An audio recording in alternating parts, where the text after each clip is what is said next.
quinto acto para terminar el libro. Una página y media, estáis casi ya a punto de llegar a la meta.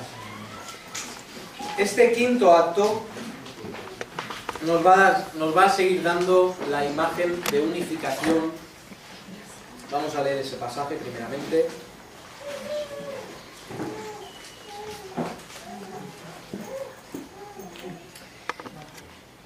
Y este pasaje es más larguito, son 20 versículos. Vamos a leer ahí, voy a leer yo.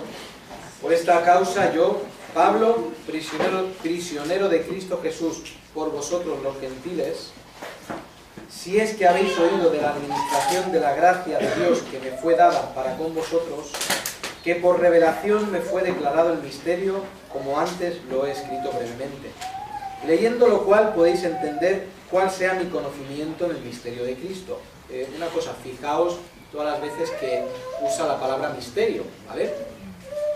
Desde el versículo 3, que por revelación me fue declarado el misterio, como antes lo he escrito brevemente. Leyendo lo cual podéis entender cuál sea mi conocimiento en el misterio de Cristo. Misterio que en otras generaciones no se dio a conocer a los hijos de los hombres, como ahora es revelado a sus santos apóstoles y profetas por el Espíritu. Y aquí va a abrir unas comillas para expresar ese misterio que es que los gentiles son coherederos y miembros del mismo cuerpo y copartícipes de la promesa en Cristo Jesús por medio del Evangelio, del cual yo fui hecho ministro por el don de la gracia de Dios que me ha sido dado según la operación de su poder. A mí, que soy menos que el más pequeño de todos los santos, me fue dada esta gracia de anunciar entre los gentiles el evangelio de las inescrutables riquezas de Cristo, y de aclarar a todos cuál sea la dispensación del misterio. Otra vez tenemos ahí la palabra misterio. Y de aclarar a todos cuál sea la dispensación del misterio escondido desde los siglos en Dios, que creó todas las cosas, para que la multiforme sabiduría de Dios sea ahora dada a conocer por medio de la Iglesia a los principados y potestades en los lugares celestiales, conforme al propósito eterno que hizo en Cristo Jesús nuestro Señor, en quien tenemos seguridad y acceso con confianza por medio de la fe en Él. Por lo cual pido que no desmayéis a causa de mis tribulaciones por vosotros, las cuales son vuestra gloria. Por esta causa doblo mis rodillas ante el Padre de nuestro Señor Jesucristo, de quien toma nombre toda familia en los cielos y en la tierra, y para que os dé, conforme a las riquezas de su gloria, el ser fortalecidos con poder en el hombre interior por su Espíritu, para que habite Cristo por la fe en vuestros corazones, a fin de que, arraigados y cimentados en amor, seáis plenamente capaces de comprender con todos los santos cuál sea la anchura, la longitud, la profundidad y la altura, y de conocer el amor de Cristo que excede a todo conocimiento, para que seáis llenos de toda la plenitud de Dios. Y aquel que es poderoso para hacer todas las cosas mucho más abundante de lo que pedimos o entendemos, según el poder que actúa en nosotros, a Él sea gloria en la Iglesia en Cristo Jesús por todas las edades, por los siglos de los siglos. Y termina con un amén. Si os habéis fijado, he hecho algo que no es muy normal cuando se habla de un tema, de una carta así. Se comienza diciendo el contexto histórico, ¿no? Si habéis estudiado, siempre el maestro, si es un buen maestro, va a comenzar hablando del contexto histórico. Yo no he dicho nada del contexto histórico. Solamente he dicho que Pablo escribió la carta. El contexto histórico nos ayuda normalmente a entender por qué se dice lo que se dice. Y hacemos bien en poner énfasis en el contexto histórico en el cual fue escrita la carta.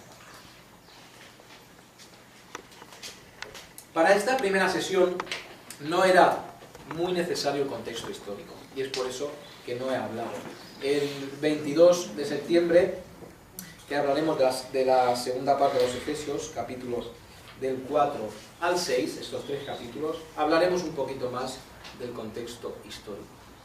Lo que nos interesa de dónde estaba Pablo es que él lo expresa en el capítulo 3, versículo 1, dice: yo, Pablo, por esta causa yo, Pablo, prisionero de Cristo.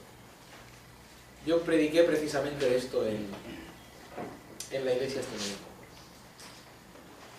Si tú escribes una carta, ¿cuánto tardarías en decir que eres prisionero? O que estás estás preso. Yo ni saludaría. Mi primera cosa es decir: ¡estoy en la cárcel! ¡Socorro! Mandadme un bocadillo con una lima. Pero, bueno, y Pablo no estaba... de esto hay diferentes opiniones. Hay algunos que dicen que estaba en una casa alquilada, pero preso, y hay otros que dicen que él realmente estaba en la prisión.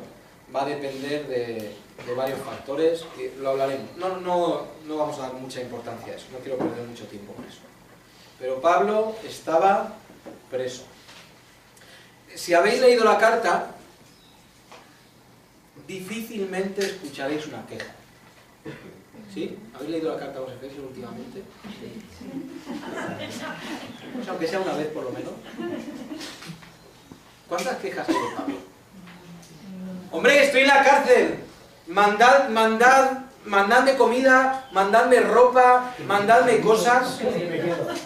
Que me quedo aquí. Si nosotros estuviéramos ahí, nuestras quejas serían continuas. Señor, no puedo. Señor, ¿por qué? Señor, ¿qué has hecho? Y fijaos cómo es la obra de Dios. Dios tiene al gran misionero de todos los tiempos. ¿Dónde lo tiene? Es que esto va en contra de la lógica, ¿no? Esto va en contra de la lógica humana. Si yo tengo al mejor misionero y yo tengo la capacidad de decidir qué hace ese mejor misionero, ¿sabéis qué hago? No lo tengo preso, lo mando por todos lados.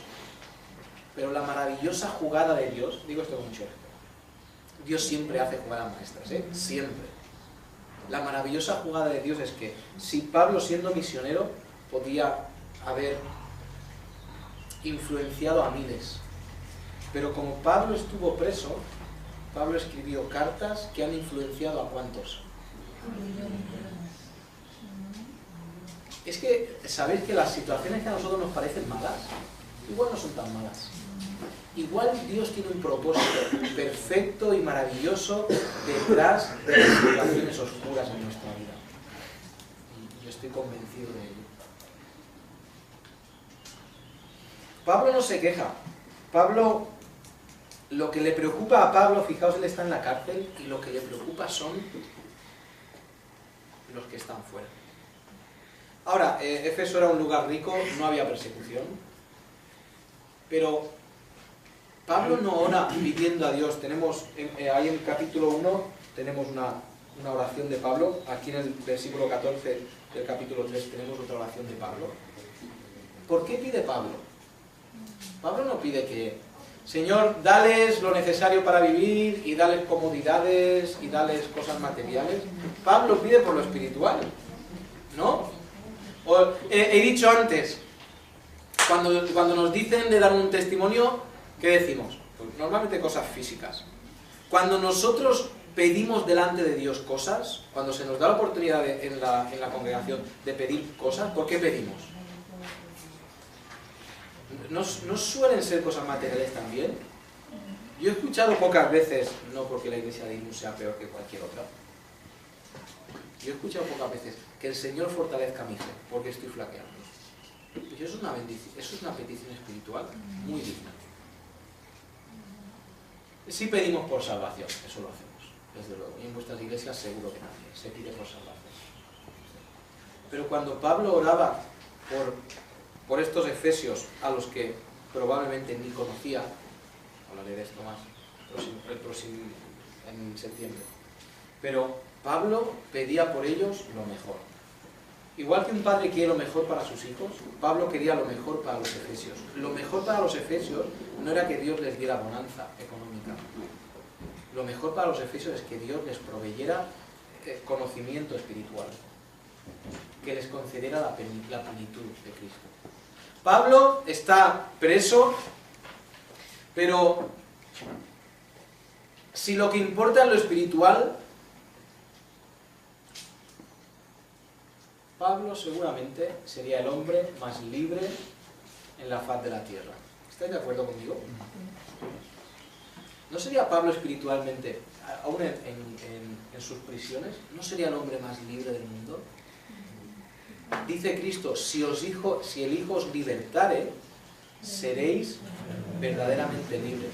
¿Sabes qué? Vale muy poco la libertad civil si tienes esclavitud espiritual. Vale de muy poco. Y eso lo vemos en nuestra sociedad. Nuestra sociedad es libre seguramente más que ninguna sociedad a lo largo de la historia. La esclavitud fue erradicada hace, gracias a Dios, ya muchos años. Pero la libertad civil solo ha convertido a la sociedad en una sociedad más libertina. Y se ha entendido libertad con hacer lo que quiero sin responder delante de nadie. Y eso no es libertad. No sirve de nada la libertad civil si no tienes libertad física o libertad material, como lo queréis decir, si no se tiene la libertad espiritual. No vale de nada. Y Pablo, y ese era el título de mi predicación, Pablo el hombre libre, prediqué el domingo pasado. Porque Pablo con sus cadenas era libre. ¿Tú eres libre? Si Cristo te ha libertado, eres libre. Si no, eres un esclavo. Ahora, esclavo de cosas que al mundo no le parecen mal. Si una persona tuviera la capacidad de satisfacer a su carne con todo lo que desea su carne, satisfacer sus ojos con todo lo que desean sus ojos, satisfacer su vanagloria con todo lo que desea la vanagloria del hombre. ¿Sabéis cómo llama una persona, cómo llama la sociedad a una persona así? Un afortunado. Lo llama así. Él no tiene que trabajar. Él puede disfrutar cuando quiera de los placeres que quiera. Él puede comer helado de chocolate todos los días. Él puede satisfacer los deseos de su carne de la forma que él quiera. El dinero le permite hacer eso. Y la sociedad le llama afortunado. Y lo que es un esclavo. Es un esclavo de sus deseos. Es un esclavo de su carne. Es un esclavo de sus adicciones. Es un esclavo de sus necesidades. Y el hombre libre, el hombre espiritual, tiene la libertad, al estar en Cristo, la libertad que realmente importa. La libertad para ser agradable delante de Dios. Nos dice, leemos en el libro a los Hechos, donde está el Espíritu de Dios hay libertad. Y sabéis, muchos han dado la vuelta a ese versículo y han dicho, espera un momento, ¿cómo libertad? Pues venga, libertad, libertad para todos. No, donde el Espíritu, y al final uno termina haciendo una locura. Y viene el pastor y le dice, oye, hermano, que esto no se hace así. Hombre, ¿tú me vas a decir a mí, si la Biblia dice que donde está el Espíritu Santo hay libertad? Yo soy libre. Y la libertad que nosotros hemos recibido es la libertad de ser capaces de no vivir esclavos de la carne, no vivir esclavos de los deseos, y vivir de una forma que agrade a Dios. Nosotros somos los libres. Y de vez en cuando nos toca escuchar como los jóvenes y los mayores también. Es que yo no puedo hacer esto, no me deja la Biblia. Es que la Biblia no me deja hacer esto. Es que en mi iglesia no me dejan hacer esto. Y eso es la inmadurez, y eso es la niñez. Porque si somos capaces de reconocer lo que tenemos en Cristo, la libertad que tenemos en Cristo, decimos, yo es que no quiero. Esa esclavitud es que no la quiero. Quiero ser libre para vivir de la forma correcta delante de Dios. Pablo era el hombre libre. Y espero que tú no seas un esclavo. Espero de corazón que no seas un esclavo. Ahí tenemos el pasaje, está en Juan 8, si queréis. Lo miramos rápidamente, Juan 8, 32.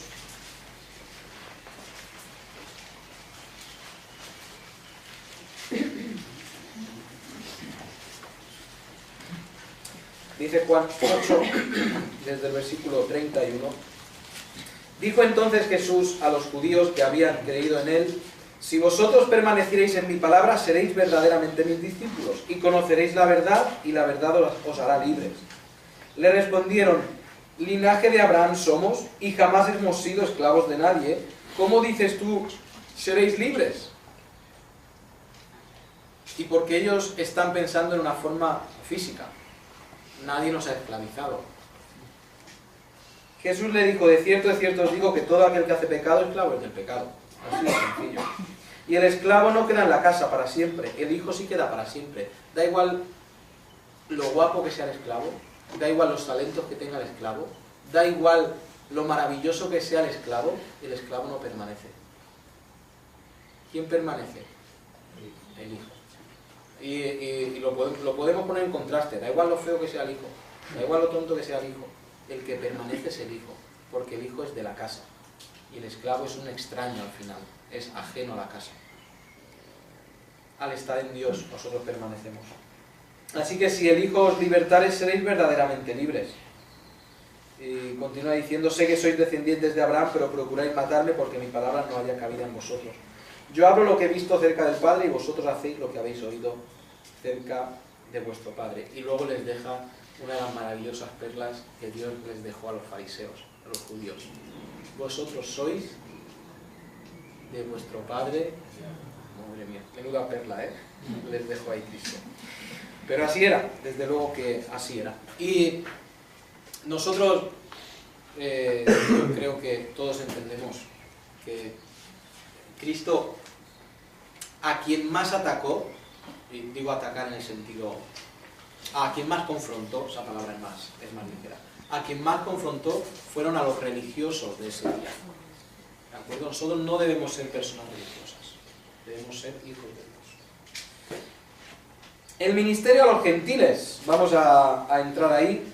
En la palabra misterio, que es el punto A, aparece en este pasaje más que casi en el resto de la Biblia.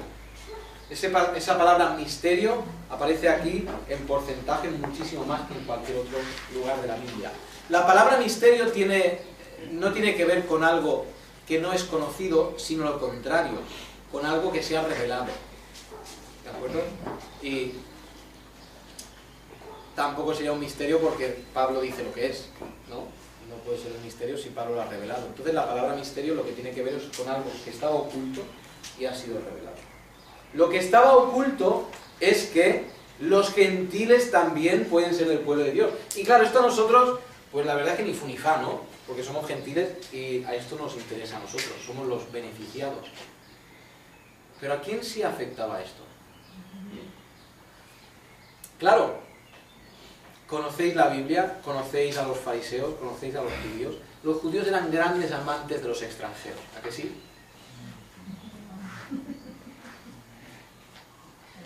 ¿Cómo eran los gentiles? Los gentiles eran perros, los gentiles. Porque ellos decían: hombre, es que nosotros somos el pueblo de Dios. Es que nosotros jugamos en otra división. Nosotros estamos por encima del resto. Unos son los judíos y los otros son el resto. Y nosotros somos los grandes judíos. Y ellos llegaron a pensar que era por lo que ellos eran. Igual que nosotros podemos llegar a pensar: yo soy cristiano porque, hombre, si no me salva Dios a mí, ¿a quién va a salvar Dios? Y esto es una tontería. Porque Dios no te ha salvado, lo hemos visto antes. Dios no te ha salvado por quién eres tú. No te ha salvado porque tú lo merezcas, o no te ha salvado porque tú eres mejor que otro. Dios te ha salvado porque Él ha querido. Y si no, fijaos, muchos de los detalles, uno de los muchos detalles que por tiempo no podíamos mirar, es que en el capítulo 1 nos va a decir hasta en 6 ocasiones que Dios nos ha salvado porque Él quiso, fijaos. En el versículo 4, nos escogió. En el versículo 5, nos predestinó. Final del versículo 5, según el puro afecto de su voluntad. ¿Sabéis qué significa esa frase en el lenguaje de la calle? Porque Él quiso. Porque Él quiso. Sigue diciendo, fijaos, dándonos a conocer el misterio de su voluntad según su beneplácito. Otra vez, ¿qué significa eso? Porque Él quiso. Versículo 11. En Él asimismo tuvimos herencia siendo predestinados. Final del versículo 11. Según el designio de su voluntad. Otra vez, ¿por qué? Porque Él quiso, no porque nosotros éramos, de ninguna manera. Una vez tras otra vez Dios dice, os he salvado porque yo he querido salvaros. Vosotros no lo merecéis. Lo cual nos dice que nosotros no podemos llenarnos de orgullo y decir, hombre, Dios me ha salvado a mí, ¿a quién si no? Porque no tiene ningún sentido. Y los judíos, los pobres judíos insensatos, habían llegado a decir, nosotros somos el pueblo de Dios. Primer error. No entendían la diferencia entre pueblo de Dios y pueblo judío, porque entendían que todos los judíos eran pueblo de Dios, cosa que ya hemos visto que no era así. Y en segundo lugar, pensaban que habían llegado a ser el pueblo de Dios solamente por lo bueno que eran ellos nacionalmente. Y eso es una tontería. Ningún creyente puede llenarse de orgullo y decir que Dios le ha salvado por cómo él era. De ninguna manera. Este misterio que nos ha sido revelado es que los gentiles, que somos nosotros, podemos llegar a ser salvos. A los judíos esto le repatriaría el hígado. Porque ellos se habían convertido en grandes xenófobos, en grandes odiadores de los extranjeros. Ahora, entendamos una cosa, el amar al extranjero y el amar al prójimo eran dos verdades veterotestamentarias, dos verdades del Antiguo Testamento, no del Nuevo. Esto de amarás a tu prójimo, esto no es nuevo de Cristo. Esto lo dice el Antiguo Testamento. Y Dios dice, Dios revela al pueblo, a los judíos, amarás al extranjero porque extranjero fuiste, ¿dónde? En la tierra de Egipto. Te apiadarás de él. Y lo que vemos en los tiempos de Cristo es que se habían creído una raza superior y menospreciaban a todos los que no eran judíos. Y este gran misterio, el misterio escondido desde los tiempos anteriores, seguramente porque los judíos no querían verlo tampoco, es que todos íbamos a formar parte de ese pueblo. Versículo 8 dice, a mí, que soy el más pequeño de todos los santos, me fue dada esta gracia de anunciar entre los gentiles el evangelio de las inescrutables riquezas de Cristo. Y sabemos qué pasa cuando Pablo va a las diferentes ciudades y habla con los gentiles. ¿Recordáis quién venía, una vez que Pablo se iba, quién venía detrás de Pablo? Unos señores judíos que querían hacer lo que en religión se llama el sincretismo. Sentarnos a hablar y a llegar a un acuerdo. Mira, Dios lo ha hecho así, pero ¿qué te parece si al Evangelio le añadimos la ley? Y lo que estos judíos querían hacer es volver a poner la ley, de la cual habíamos sido hechos libres. ¿Por qué? Porque los judíos decían, bueno, y así es como ocurre en la carta a los Hechos en el principio. Los judíos, ese gran día de Pentecostés donde miles son añadidos al pueblo de Dios verdadero. Los judíos gozosos, los judíos maravillados, pero llegamos a la tierra de los samaritanos. ¿Y qué ocurre con los samaritanos? Que los samaritanos, al igual que los judíos, también llegan a recibir el Espíritu Santo. ¿Sí? Así es. Y los judíos, los más aférrimos, bueno, pues han podido recibir el Espíritu Santo porque son medio judíos. Sabéis que los samaritanos, el gran ataque de los judíos contra los samaritanos es que eran medio judíos. Y esto viene de la historia porque se deportaron a Israel, al reino del norte, y luego trajeron a otra gente a probar esa tierra, se mezclaron con los judíos que habían quedado. Bueno, los samaritanos al final medio judíos. Y los judíos dicen, bueno, ¿ha venido el Espíritu Santo sobre los samaritanos? Pues claro, porque son medio judíos, entonces lo vamos a aceptar. Pero ¿qué pasa cuando por tercera vez nos dice la palabra de Dios que el Espíritu Santo viene sobre otro grupo, que son los gentiles? Espera un momento, esto ya es otra historia. Esto ya es otra historia, porque literalmente otra historia, porque baja, Pablo está en éxtasis y ve que baja ese lienzo del cielo donde hay cosas que él como judío no comía, y Dios le dice, mata y come. Y Pedro dice, Señor, yo soy tan santo que no te puedo obedecer. Y Dios dice, venga hijo, come esto. Y Pedro todavía no ha entendido, lo va a entender un poco más adelante. Cuando ve que, me acuerdo, era en Cesarea, era Cornelio, ¿no? En Cesarea. Cuando baja el Espíritu Santo y yo veo la cara de Pedro alucinando. ¿Cómo puede ser que los perros gentiles, los enemigos de Dios, hayan recibido el Espíritu Santo? Y fijaos, entendemos lo grave que era la situación, porque cuando él vuelve a Judea, ¿qué tienen que hacer? Tienen que hacer un concilio. Y Pedro tiene que decir, oye, chavales, hay que juntarnos a hablar porque esto es muy gordo. Nos juntamos a hablar y los gentiles han recibido el Espíritu Santo. Y gloria a Dios. Y yo me imagino que muchos ahí, en ese concilio, muchos dirían gloria a Dios y otros muchos dirían por aquí no pasamos. No puede ser. No puede ser. Los perros gentiles no pueden recibir el Espíritu de Dios. Pero lo aceptaron en principio, la mayoría. Y los gentiles recibieron el Espíritu de Dios. Y desde entonces, gloria a Dios por su obra, nosotros somos gentiles y estamos aquí esta tarde. Y estamos...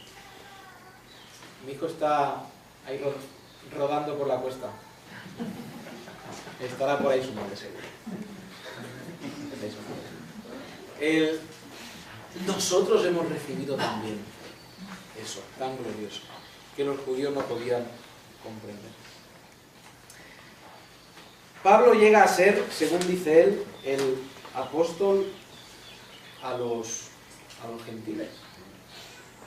Y me encanta que Pablo lo diga así, lo exprese de esta manera. A mí, que soy menos que el más pequeño de todos los santos. Y si vas a hablar en alguna ocasión de ti, empieza así. Muy bonito empezar así. A mí que yo que no soy nadie, Dios me ha entregado esto. Y sabéis, todos los que hemos recibido alguna clase de posición y de autoridad, debemos temblar, debemos temer, porque siendo indignos, Dios lo ha puesto en nuestras manos, y nuestras manos deberían temblar. Porque nosotros no estamos tratando, lo hablaba antes con los hermanos, nosotros no estamos tratando de una empresa, no estamos hablando de una empresa que va a tener sus beneficios y sus gastos y al final del año se cierran cuentas. Y bueno, si hay que echar a alguien, pues se echa, si hay que contratar, se contrata. Nosotros estamos hablando de cuestiones eternas y nosotros tenemos en nuestras manos cuestiones eternas y nosotros tenemos en nuestras manos almas que van a pasar su eternidad o en un sitio o en otro. Y los que hemos recibido algo de autoridad debemos temblar. Porque estamos jugando, dejadme que use esa palabra, jugando con cosas eternas. Y es para temblar. Si algún día estás en posición de autoridad, harían bien en temblar. Dice, versículo 10, versículo 9, y de aclarar a todos cuál sea la dispensación del misterio escondido desde los siglos en Dios que creó todas las cosas, para que la multiforme sabiduría de Dios sea ahora dada a conocer por medio de la Iglesia a los principados y potestades en lugares celestiales. Esta frase es una de las frases curiosas del libro de los Efesios. Esta frase está diciendo algo que a nosotros nos suena raro. Y está diciendo realmente lo que dice ahí. que la obra que Dios está haciendo en la iglesia, las maravillas que Dios está haciendo en la iglesia, la gran maravilla que Dios ha hecho con la reconciliación, sirve para que las autoridades y potestades no terrenales miren lo que Dios está haciendo y alaben su bondad y vean su bondad. Nos dice en otro sitio que los ángeles anhelan mirar lo que Dios está haciendo con los hombres, porque los ángeles no tienen redención, lo sabéis, ¿verdad? Tienen redención solamente los hombres, porque Dios se hizo hombre para morir por los hombres. Dios tenía que haberse hecho ángel para morir por los ángeles, y esto ya es una especulación desorbitada, pero Dios se hizo hombre, murió por nosotros, y los ángeles anhelan mirar en esa maravilla. Y yo me imagino a los ángeles alucinando también, diciendo, espera un momento, ¿el Dios del cielo ha hecho eso por las hormigas estas? ¿El Dios del cielo se ha molestado y ha sufrido mandando a su hijo y se ha despojado temporalmente de su hijo y ha roto la comunión con su hijo, que es lo que ocurrió en la cruz, por esas hormigas? Y los ángeles alucinando con lo que Dios ha hecho, para que se sepa la misericordia de Dios y la bondad de Dios. Voy a añadir que nosotros en la Biblia no se nos dice todo lo que existe fuera de lo terrenal, ¿vale? Nosotros, en la Biblia se nos habla de diferentes tipos de ángeles, dándoles diferentes tipos de nombres, pero ¿por qué no pueden haber más? ¿Está de acuerdo conmigo? Nosotros a veces solo creemos en la existencia de lo que hemos escuchado, pero ¿por qué no puede haber, y yo creo que lo hay, una dimensión espiritual enorme en la cual habría otros seres? Y ahora no estoy hablando de extraterrestres ni de nada parecido. Estoy diciendo que Dios ha creado ángeles, ha creado potestades, ha creado principados. Y simplemente porque Dios no nos lo revela en la Biblia y no hayamos escuchado nunca de eso, no significa que no exista. ¿Estáis de acuerdo conmigo? Ahora, empezar a especular qué es, no voy a hacerlo, porque eso tampoco es lo que nos interesa.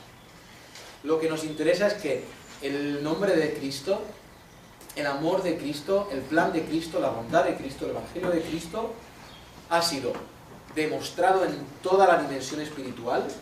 Y además recordáis que Cristo dijo a los discípulos, estaréis delante de los reyes de la tierra y daréis testimonio. La bondad de Dios, el amor de Dios, la reconciliación de Dios, la obra de Dios, la salvación de Dios, todo eso ha sido declarada en la tierra a los que más mandan, y en el plano terrenal a los que más mandan, y en el plano espiritual a los que más mandan también. Y no va a quedar ningún rincón de esta galaxia, ningún rincón de la dimensión espiritual en la cual no quede absolutamente clara la bondad de Dios. Ese era un versículo que quería aclarar para que nadie se fuera pensando qué quería decir ese versículo. Vamos al 14. Dice, por esta causa doblo mis rodillas ante el Padre de nuestro Señor Jesucristo, de quien toma nombre toda familia en los cielos y en la tierra. Y fijaos lo que está pidiendo. Las peticiones de Pedro, lo tenemos ahí, última página. Oraba pidiendo fortaleza, oraba pidiendo que Cristo habitara en nuestros corazones, que comprendiéramos lo que Dios ha hecho por nosotros y finalmente que conociéramos lo que Dios ha hecho por nosotros. Con estas 4 cosas terminamos. Lo primero que dice es que Dios les conceda fortaleza. Fijaos, esto es el 16, para que os dé conforme a las riquezas de su gloria y el ser fortalecido con poder en el hombre interior por su espíritu. Y Pablo sabía que las vicisitudes de la vida, que las dificultades de la vida, son muchas, muy variadas y muy difíciles. Y pedía, Pablo, rogaba por estos hermanos que fueran fortalecidos. Y es desde luego que lo que deseo para cada uno de vosotros y para mí mismo también. En segundo lugar, su habitación. Versículo 17, para que habite Cristo por la fe en vuestros corazones. Puede ser, igual me equivoco, mi visión, mi percepción del mundo eclesial, eclesiológico, como me queréis decirlo, eclesiástico, en el cual nos movemos. ¿No os parece que la fe viene siendo cada día más un hándicap? ¿No os parece que vivimos en un tiempo de ilustración académica, de inteligencia, en la cual muchos de nosotros hemos podido estudiar? Varios de vosotros seguramente tendréis máster o doctorado en muchas cosas y habéis llegado a ser muy inteligentes. ¿Sabéis? Me da la impresión de que cada vez más tenemos que razonar lo que la Biblia nos dice. Y no creerlo sencillamente porque la Biblia nos lo dice, sino razonarlo. Si no soy capaz de razonarlo, me cuesta mucho creerlo. Y la fe parece que ha llegado a ser un obstáculo para llegar a Dios. Y hablaba antes de los apologetas. Tenemos también, y gloria a Dios por estos preciosos y sabios hermanos que dan conferencias sobre creación. Y nosotros escuchamos las conferencias y decimos, wow, esto es increíble lo que me están diciendo. Y gloria a Dios por eso. Pero es que para creer la Biblia no necesitamos eso. La fe, fijaos una cosa, una persona que ha tenido mucha revelación de Dios y una persona que ha tenido muy poca revelación de Dios. Si los dos creen la Biblia, ¿quién tiene más fe?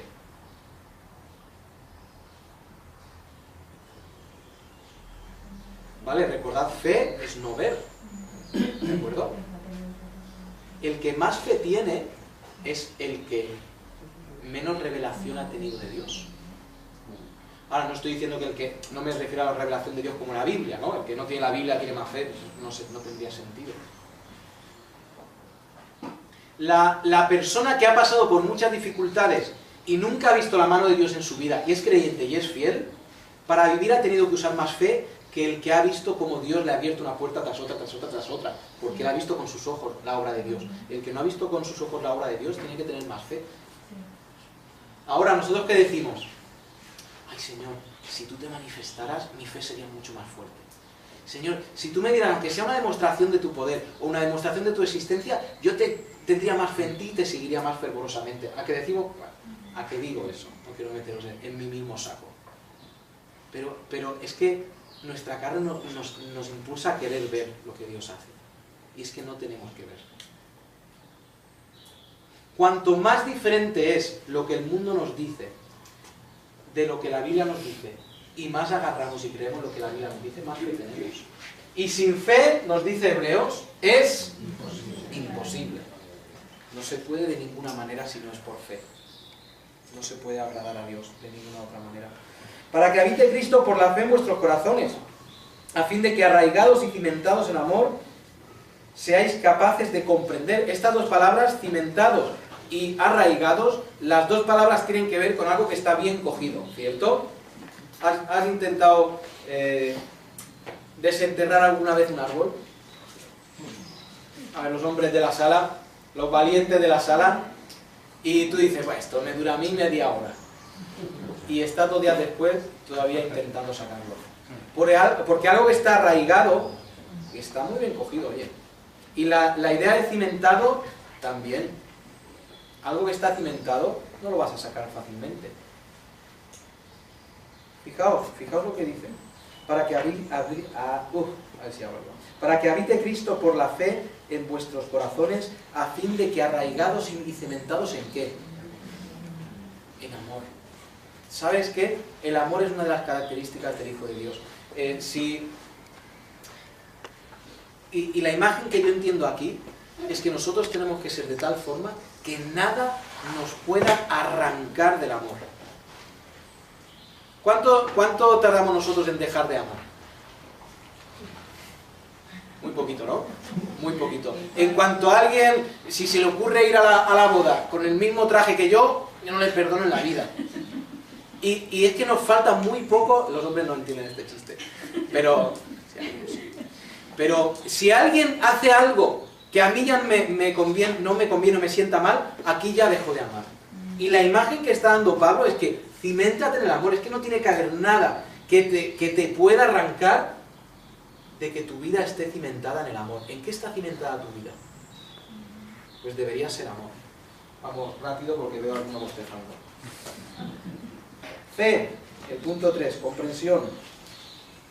Esto es el versículo 18. Para que seáis plenamente capaces de comprender con todos los santos la anchura, la longitud, la profundidad, la altura y de conocer el amor de Cristo. Nosotros no podemos comprender a Cristo si Cristo no está dentro de nosotros. Es imposible. No podemos comprenderle. Al igual que el amor humano se percibe por las acciones, el amor de lo que Cristo ha hecho por nosotros solo se puede percibir cuando Cristo está dentro de nosotros. Comprender la altura, la profundidad, la anchura de Dios y de su amor solo se conoce o solo se comprende a través de lo que Dios ha hecho por nosotros. Decía antes, dime qué estás dispuesto a hacer y te diré cuánto amas. Que Dios nos ama ha quedado clarísimo. Punto D. Conocimiento. Acompañadme a Filipenses 3, 7 y 8.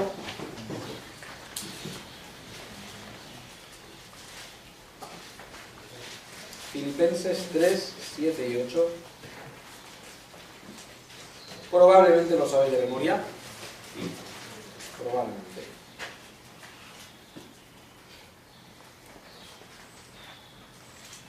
Dice así, Filipenses 3, 7 y 8. Pero cuantas cosas eran para mí ganancia, las he estimado como pérdida por amor de Cristo. Y ciertamente aún estimo todas las cosas como pérdida por la excelencia del conocimiento de Cristo Jesús, mi Señor, por amor del cual lo he perdido todo y lo tengo por basura para ganar a Cristo. Pablo, él podía jugar al precio justo y ganar, porque él sabía lo que tenía valor. Porque él lo había abandonado todo por Cristo. Su buen nombre, su dinero. Pablo, al ser educado a los pies de Gamaliel, tenía que ser de una familia acomodada. No todas las familias podían pagar a uno de los mejores profesores o reconocidos de ese tiempo. Había que tener dinero para hacer eso. Seguramente Pablo se convierte al Señor y su familia le deshereda, porque abandona la fe judía. Pablo renuncia a todo lo que tiene por amor de Cristo. Y dice, fijaos, todo lo que tengo, todo lo que hay en este mundo, lo he tenido como pérdida. Nada me ha importado, nada he querido con tal de conocer a Cristo. ¿Nosotros amamos de esa manera a Cristo? ¿Queremos conocer de esa manera a Cristo? ¿Dónde está Cristo? Para conocer a Cristo tenemos que saber lo que Él hace, saber lo que Él dice, saber cómo Él es. Si tú tienes una novia en Rusia y solo podéis hablar con carta, o por carta, ¿qué quieres que haga? Bueno, tu amiga Ivanova te dice, estoy pensando en escribirte una vez al año. ¿Y qué dice el enamorado? Ivanova, escríbeme todos los días. ¿Sí? Yo sé, todos más viejos, más jóvenes en un estado enamorado. Todos los días quiero una carta tuya porque quiero conocerte, quiero saber cómo eres, quiero saber cómo piensas, quiero saber qué es tu mundo. Pero todos los días, porque no tengo suficiente de ti. Y no sé si nosotros buscamos a Cristo todos los días. No sé si nosotros amamos tanto a Cristo que queremos saber de Él continuamente. Quiero saber de Cristo, de Cristo, de Cristo. Pero mira el mundo me da igual, quiero saber de Cristo. Cuando nosotros vamos a la palabra de Dios, estamos buscando a nuestro amado. No hablo solamente del Nuevo Testamento. En el Nuevo Testamento, en los Evangelios, Cristo está muy claro. En las cartas paulinas, Cristo está muy claro. En las cartas de Pedro, en las cartas de Juan, Cristo está muy claro. En el Antiguo Testamento, igual Cristo no está tan claro. pero yo sospecho que Cristo aparece en cada esquina del Antiguo Testamento.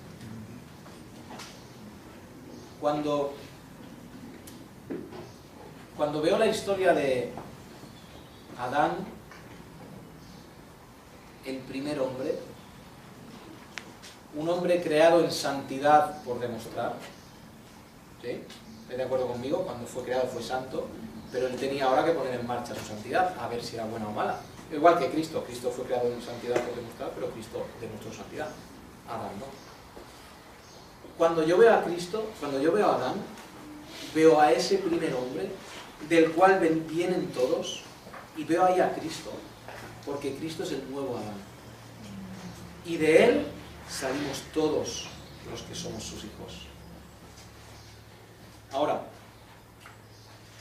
no me lío, porque me quedo sin tiempo, me lío con más cosas. Cuando yo veo la escena en la cual Adán y Eva pecan, Cristo les confronta, Dios les confronta, y un pobre animal tiene que morir para que ellos puedan ser vestidos. Yo veo a Cristo en ese animal. Él pagó para que yo pudiera ser dignificado. Ellos fueron vestidos para ser dignos delante de Dios, y ellos se daban cuenta de que lo necesitaban. Y cuando yo miro esa escena, yo veo a Cristo y digo, Cristo pagó para que yo fuera dignificado, para que yo fuera vestido.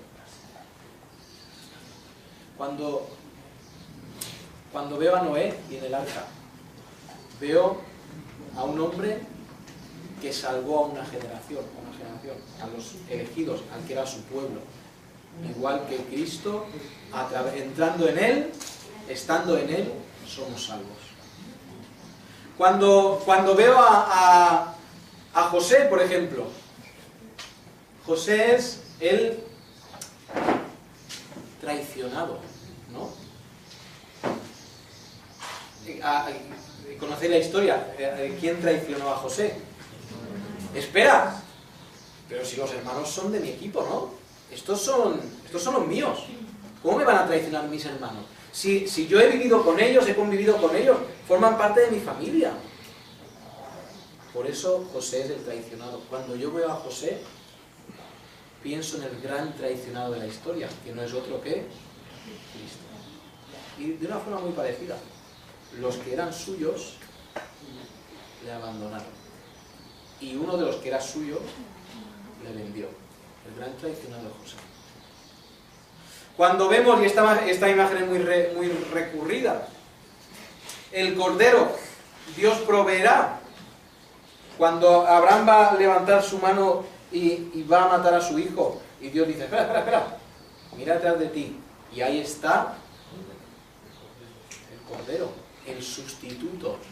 No hace falta que él muera, porque está muriendo otro en su lugar. Ahí yo veo a Cristo, a mi amado Cristo. ¿Sustituto de quién? Mío. Porque yo tenía que estar en esa piedra y ser muerto, pero Cristo estaba sustituyendo. Cuando yo veo a la serpiente de bronce levantada en el desierto, ¿a quién veo? A mi Cristo, el cual, siguiendo lo que decían los pasajes proféticos sobre él, fue levantado y puesto en público. Y todos podían mirar, igual que a la serpiente de bronce, todos podían mirar a Cristo, creer en Cristo y vivir. Cuando yo voy al libro de Cantar de los Cantares y me habla de la rosa de Sarón, del lirio de los valles, ¿a quién veo? A mi hermoso Cristo. Y esa imagen es la belleza. Y cuando yo veo esa imagen, yo veo a Cristo. Porque Cristo está en las esquinas del Nuevo Testamento. Y como le amamos, le buscamos. Y vemos a nuestro amado en cada rincón. Podríamos seguir. ¿Quién es el... A ver, esta pregunta para avanzados, para iluminados. ¿Quién es el resucitado en el Antiguo Testamento? ¿Quién? No os preocupéis si os equivocáis, porque... El hijo, bueno, sí, sí, esos son resucitados, pero hay una figura de Cristo. Yo he planteado una pregunta, perdón. Jonás. Porque el mismo Cristo lo dijo, al igual que Jonás, yo resucitaré. Cuando yo veo a Jonás entrar en el pez, bajar a las profundidades, entre comillas, de la muerte, donde debería estar muerto, y Cristo le levanta, y Dios le levanta, yo veo ahí a Cristo. Cristo es el resucitado. Cuando yo veo a David con sus ovejas, veo a el pastor, que venía el león y todos nosotros hubiéramos corrido delante del león, y David se quedó. Porque el buen pastor su vida pone por las ovejas. Cristo está en las escenas, en los personajes. Cristo está ahí. Cuando lo amamos, lo buscamos y lo encontramos. Cristo, el Cordero Perfecto. Y tenéis ahí un par de imágenes, las cuales nos hablan de Cristo en los diferentes eventos bíblicos. Si veis tranquilamente en casa las fotos, veréis que he representado historias y en cada historia Cristo está detrás de eso. Nosotros tenemos todo por basura, por el conocimiento de Cristo.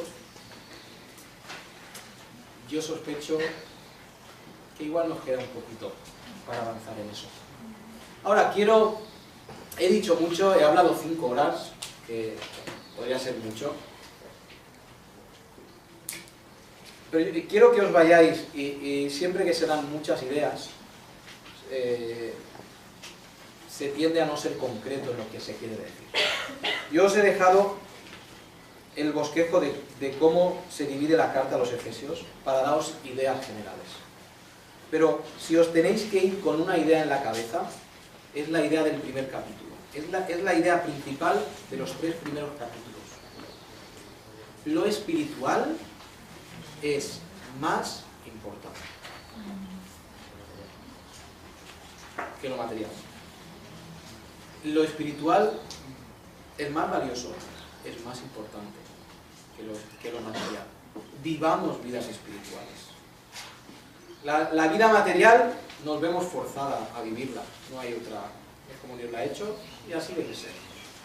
Pero vivamos una vida espiritual, entendamos el valor de lo espiritual y busquemos a nuestro Dios y a nuestro Padre espiritualmente. Y todas las otras cosas se os serán añadidas, que son las cosas materiales. Que el Señor bendiga. Gracias por vuestra atención y le doy paso a la hermana.